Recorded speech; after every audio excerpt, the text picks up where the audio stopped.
Alright. I'm gonna try to keep it short so I can get my story across to you before I exhaust all the 200 English words that I know.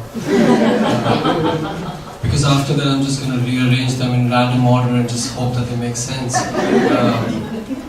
This story is called The Role That the US Immigration Office Played in Changing My Marital Status. I'm an Indian. If you were wondering, if he's the feather kind or the dot kind, that's kind of racist. We're all the dot kind. So, this story about how I met my then girlfriend, now wife, as expected of every good, faithful millennial we met online, on Facebook. And soon we took our relationship to the next level, started tagging each other on memes. And before we realized, we started dating each other. Whitney and I, we together decided that we were serious enough to take this offline. She was in America, I was back in India, of course. So it was exciting, of course, once we decided we did decide to take it offline. It was, you can imagine to go for a date, you have to book flights all the way to freaking Thailand. Because you also believe in equality, so you want to make sure that each partner goes halfway through. So, but we just go, which actually set a great precedent for our interracial marriage, because as in Thailand, especially on the beaches of Pattaya, we saw like wonderful 60, 65-year-old white men with their 18-year-old Thai wives.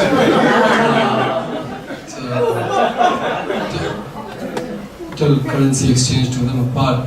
So we did that, and we continued to meet halfway across the world once in a while. Whitney even came to my hometown, Mumbai, where I introduced her to my mother as a foreign business client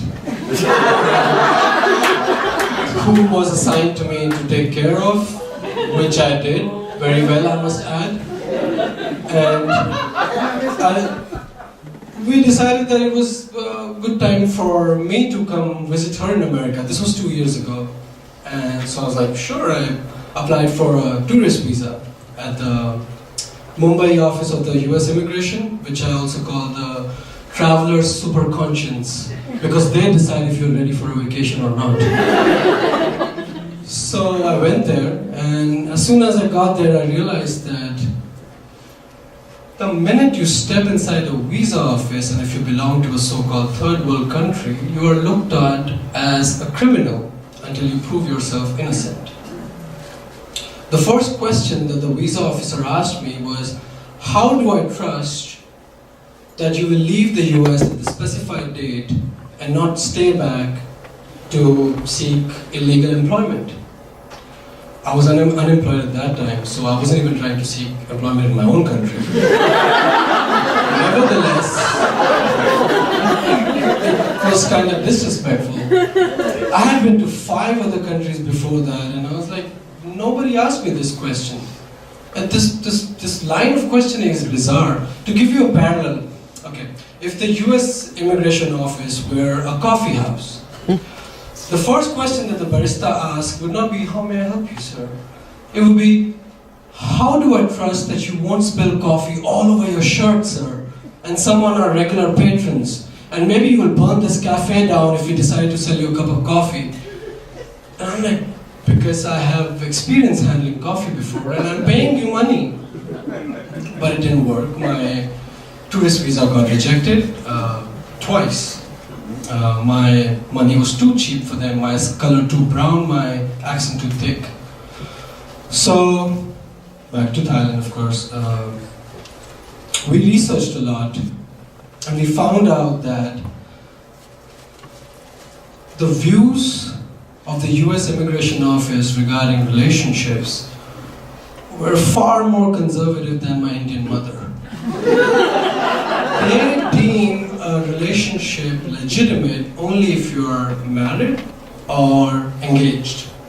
So we decided we're going to beat them at their own game, and this time we're going to apply for a visa as a spouse. So Whitney proposed me for marriage, for official reasons only. And so basically the immigration office hastened our love affair. This is also, by the way, good advice for those in the audience who have a hesitant girlfriend or boyfriend. Get the authorities involved. Works like a charm. So I kind of said yes, for official reasons only.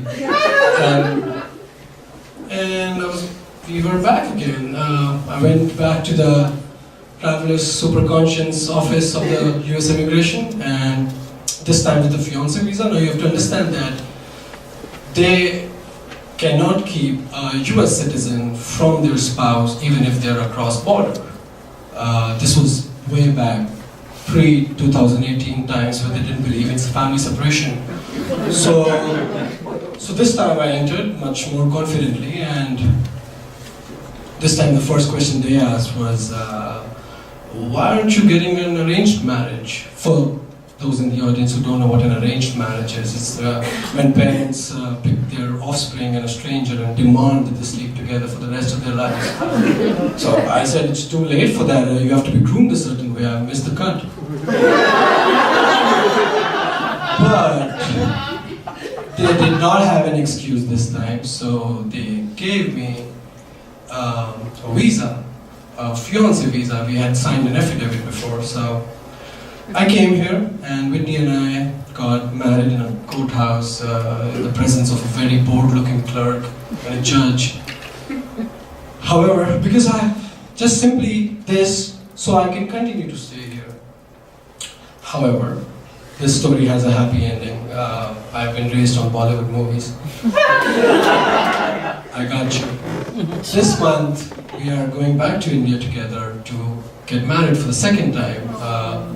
This time in the presence of family and friends, just to experience what a normal ceremonial wedding feels like, and also to once and for all establish that Whitney is not my business client, but a very lawfully wedded wife. So, thank you.